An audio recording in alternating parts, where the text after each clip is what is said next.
na ng Bicameral Conference Committee ang pag-amyenda sa Anti-Money Laundering Act.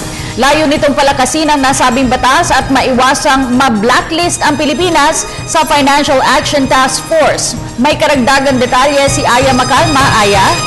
Yes, para po dyan kasi aprobado na sa mga ang batas sa Republic Act No. 9160 o Anti-Money Laundering Act of 2001 matapos ang halos mo araw ng dalawang panig sa bicameral meeting kanina. Pinisa ng mga senador at mga congressman ang provision kung tatanggalin nila ang casino at internet casino sa anti-money laundering law na kanilang minamadali bago matapos ang sesyon. Nais kasi ng mga senador na ma-retain ang casino habang ang mga congressman ay ayaw pumayag. Pero sa huli, bumigay rin ng mga senador ng sa gayon ay maratifikahan na ito bukas.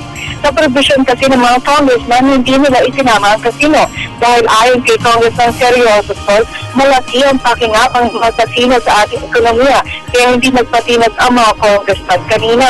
Sa kalagitnaan naman ng bicameral meeting ay kinailangan pang kumuha ng mga senador ng isang legal aid ukol dito sa provision ng casino kaya ang dating Executive Director ng AMLAC na si Atty. Vicente Aquino ang nag-explika kung paano nagkakaroon ng money laundering sa internet casino.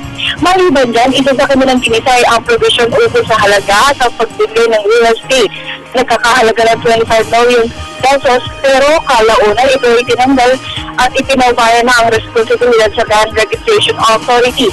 Bukod dito sa ibang provision ay nagkasundo kaagad ang mga mababatas. Kaya naman, ang RA 9160 Anti-Money Laundering Act ay naratipikahin na bukas bago matapos ang at ito kasi ang isa sa mga law na pinakamadali ng Pangulong Aquino bago matapos ang sesyon. Kathy? Maraming salamat, Aya Macalma.